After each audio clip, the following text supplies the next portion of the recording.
আমি গরিব মানুষ, আওলাদে খাই না, আমি খরচ করলাম, আমার এক বাচ্চা সংসার চালায়। একজন মায়ের আর্তনাদ শুনতে পারছেন, একজন মায়ের আকুতি মিনতি শুনতে পারছেন। আশা করি আপনারা একজন পিতাহারা একজন সন্তান, তাকে হাফিজি মাদ্রাসার জন্য শিক্ষাদানের জন্য তাকে পাঠানো হয়েছিল। সেই বাচ্চাটা আজ সকাল থেকে নিখোঁজ। ইতিমধ্যে বিগত কাল থেকে সম্ভবত নিউজ, বিগত রাত 8টার বিগতকাল সকাল 8টার দিকে এই বাচ্চাটা নিখোঁজ হয়েছে। বাচ্চাটার পরিচয় দিচ্ছি, তার আগে আপনাদেরকে একটু তথ্য দিয়ে রাখি। একজন মাকে যাকে দেখতে পাচ্ছেন তিনি কাঁদছেন, আপনাদের সহযোগিতা কামনা করছেন। এই একটি হারানো বিজ্ঞপ্তি দেওয়ার জন্য আমরা সরাসরি লাইভে আসছি। শাহজালাল জামিয়া ইসলামিয়া কামিল মাদ্রাসা এতিমখানার ছাত্র, নাম হচ্ছে জিসান, বয়স 14 বছর, উচ্চতা তার 4 ফুট 8 ইঞ্চি, গায়ের রং শ্যামলা, থানা হচ্ছে জালালাবাদ, গ্রাম হচ্ছে অনন্তপুর। তবে হাফিজ জিসান আহমদকে খুঁজে পাওয়া যাচ্ছে না। যদি কেউ দেখে থাকেন তাহলে নিচের কিছু নাম্বার আছে, আমরা সেই নাম্বারগুলো দিচ্ছি আপনাদের সাথে, আপনারা দয়া করে যোগাযোগ করবেন। আমরা একটু বাচ্চার ছবিটা দেখাতে চাই প্রথমে। দর্শক আপনারা এই যে হাফিজ জিসান আহমদ, সে দয়া করে আপনারা দেখেন, এই যে যার ছবিটা আপনারা দেখতে পাচ্ছেন তিনি হচ্ছেন হাফিজ জিসান আহমদ। একটু দয়া করুন, এই মায়ের কান্না, কারণ তার বাবা নাই, তার বাবার ইচ্ছা ছিল তাকে হাফেজ করার, তাকে কোরআনের হাফিজ বানানোর জন্য। তিনি সেই হাফিজি মাদ্রাসা, যেটা নাজিরের গাঁও মাদ্রাসা বলা হয়, শাহজালাল ইসলামিয়া জামিয়া ইসলামিয়া কামিল মাদ্রাসা এতিমখানার ছাত্র সে জিসান। তার বাবা নাই, তাকে এতিমখানায় পড়ার জন্য দেওয়া হয়েছিল।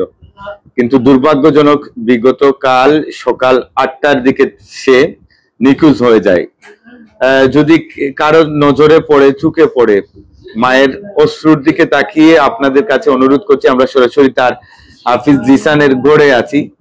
তার বাবা নাই, কিন্তু তার মায়ের চোখের জল আপনারা দেখতে পাচ্ছেন। দর্শক আবারও আপনারা দেখেন এই জিসানের, আমরা জিসানের বারবার ছবিটা দেখাচ্ছি, আপনারা দয়া করে, আমরা তার পরিচয়ের স্বার্থে আসলে এই লাইভে আসা, কিছু করার নেই। কারণ যদি আপনারা দেখেছেন সিলেট নিউজ ওয়ান চিরে অনেক সময় অনেকটা লাইভ করেছি আমরা, বিভিন্ন মানুষজন এই লাইভগুলো দেখেছেন আপনারা, এবং দেখার পরে আপনারা এই বাচ্চাগুলো আমরা ফিরে পেয়েছি। আজ পর্যন্ত সিলেট নিউজ ওয়ানে যা হারানো নিখোঁজ সংবাদ দিয়েছি, প্রত্যেকটা সন্তান আমরা তার খোঁজ পেয়েছি আলহামদুলিল্লাহ।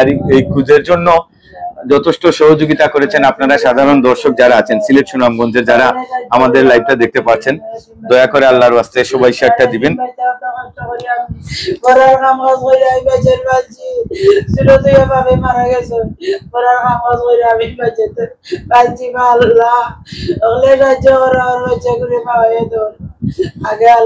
আচ্ছা আপনার জিসান কি, আপনার বাচ্চা কয়টা?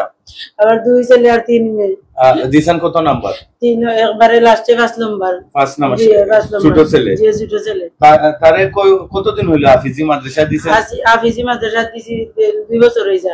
2 বছর। জি।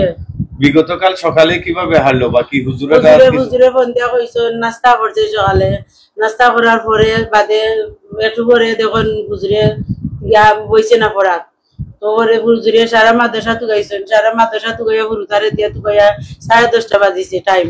10:30 বাজা পরে তো পরে আবার ফোন দিছেন, ফোন দিয়া কইছেন 10:30 হয়ে গেছে। সকাল 8টার সময় দিছানে নাস্তা করার পরে দিছান পড়া তিলাও তো গিয়ে বইল না, দিছানে বাইরে না তুগাই সারা মাদ্রাসা তন্ন করছি, বাইত গেছে নি। আমি কইছি জি না বাইত আইছে না, তো তার চাচা একজন মারা গেছেন, ওখানে আইলেও নি, আমি খোঁজ করিয়া দেখি। তারপরে ওখানেও খোঁজ করছি, বাদে কেন গেছে না। তারপরে হুজুরে ফোন দিছি, ফোন দিয়া কইছি হুজুরে ফোন দিয়া কইছেন দেখো কোনবাই গেছে আইব। আমি কইছি কোনবাই যাইতো না আমার বাচ্চা, কোনবাই যাইতো না আমার বাচ্চা, আর কোনবাই গেলে আনা কইয়া যাইতো না আমার বাচ্চা, কোনবাই আনা কইয়া যায় না। মাদ্রাসা থেকে আইলে আমার বাড়িতেই হয়, বাড়িতে ইয়া কইব আম্মা আইসি হুজুরে গেছে কইয়া আইসি, আনা কইয়া কোনবাই গেছে না আমার বাচ্চা। আমার কাছে গেলে কত মাদ্রাসাত কত প্রোগ্রামও লইয়া গেছে আমার বাচ্চারে, মাদ্রাসার উদাইদের লইয়া গেছে, আমার বাড়িতে কইয়া গেছে, দিয়া কইছে আমারে, তবে আনা কইয়া আমার বাচ্চা কোন ভাই গেছে না, আমারে কইয়া গেছে আমার বাচ্চা হুজুরের সন্দেহ, হুজুরে কইরা তবে একটা বুড়ো পাতলা মন কিবাতে আনা কইয়া গেছে কি মনে আইব, আচ্ছা টেনশন করিও না, আচ্ছা তুকাই আমরা তুকাই আপনিও তুকাউকা দেখো কা, ও কই আমি তুকাইছি, ও তো এখন পর্যন্ত আমার বাচ্চারে পাইরাম না, আমি কত কবিরাজের গেছে যাইরাম, কত বুজুর্গের কাছে তত্ত্ব লইরাম, আমি গরিব মানুষ আওলা টেকা না, আমি খরচ করলাম, আমার এক বাচ্চা সংসার চালাই, 5টা 3টা মেয়ে, আমার বড় মেয়ে বিয়া দিছি, এখন 2টা মেয়ে বড়। আমরা দেখতে পারলাম আসার সময় অনেকটা গাড়ি দিয়ে মাইকিং করা হচ্ছে। ও আমার বাচ্চা ঋণ আইনা মাইকিং করার। আচ্ছা, এখানে আরেকটা বিষয় হলো, এখানে আমরা দেখতে পাচ্ছি যে দর্শক জালালাবাদ থানা তার ডায়েরি করা হয়েছে, সাধারণ ডায়েরি, যেটা নিখোঁজ হওয়ার কারণে বিগতকাল করা হয়েছে। তো আপনারা দয়া করে আমরা তার পরিবারের এই যে মোবাইল নাম্বার গুলো আমরা আপনাদের জালালাবাদ থানায় যদি কারো নজরে পড়ে জালালাবাদ থানায় যোগাযোগ করবেন, অথবা সিলেট নিউজ অন পেজেও আপনারা ফোন নাম্বারে যোগাযোগ করতে পারেন। আর একটা বিষয় বলে রাখি, আমাকে এখানে যিনি নিয়ে আসছেন আমাদের স্নাতকের একজন কৃতি সন্তান, তিনি একজন সৌদি প্রবাসী, ওনার বন্ধু ওনাকে অনুরোধ করেছেন, আশকির আলী ভাই, তিনি আসলে নিয়ে এসেছেন, এবং গ্রামের অনেক মানুষ আছেন। আমরা যেহেতু ওনার মা কান্না করতেছে, আমরা ওনার কাছে পড়ে যাচ্ছি, আসলে বাচ্চা হারিয়ে অবস্থা খারাপ। আমরা গ্রামের পক্ষ থেকে একজনের কাছ থেকে জিসানকে যিনি ছিলেন, আসলে জিসান কেমন প্রকৃতির লোক আছে না, যে সে ইচ্ছে করে বা আছে অনেক সময় ওই যে চঞ্চল ছেলে থাকে, বা তার আচরণ কেমন একটু বলবেন? আসলে তার বাবা ছোটবেলায় তাদেরকে রাখে মারা গেছেন, ওনার যে ওয়াইফ আছে, তার যে মা, জিসানের মা অনেক কষ্ট করে সন্তানগুলোকে লালন পালন করেছে। আমরা এলাকাবাসী যতটুকু জানি, এই ওনার সবগুলো ছেলে ভদ্র শান্তশিষ্ট, এই যে ছেলেটা হাফিজ সেও শান্তশিষ্ট। আমার মনে হয় না যে সে নিজ থেকে অভিমান করে করতে পারে, তার আচরণে বলছি, যাওয়ার কথা না। তা আমরা এলাকাবাসীর পক্ষ থেকে দেশবাসীর প্রতি উদাত্ত আহ্বান জানাবো, যারা লাইভটি দেখছেন, আপনারা তার মায়ের আকুতি শুনেছেন, সবাই একটু সহযোগিতা করেন যাতে এই বাচ্চাটাকে আমরা খুঁজে পেতে পারি, এবং তার ভিডিও করা হয়েছে। আমি সাথে সাথে প্রশাসনের প্রতি অনুরোধ রাখবো, আপনারা সর্বোচ্চ ব্যবস্থা নিন যাতে এই বাচ্চাটিকে তার মায়ের কোলে ফিরে আসে। এই আবেদনটুকু আমি প্রশাসন সহ দেশের সর্বস্ত জনগণের কাছে জানাচ্ছি আমার এলাকাবাসীর পক্ষ থেকে।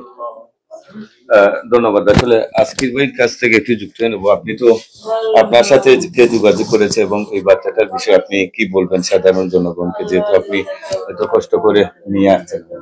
বিসমিল্লাহির রহমানির রহিম। আসসালামু আলাইকুম ওয়া রাহমাতুল্লাহি ওয়া বারাকাতুহু। আসলে প্রথমে আমি ধন্যবাদ, কৃতজ্ঞতা জানাই সিলেট নিউজকে, এত দূরে থেকে এই একটা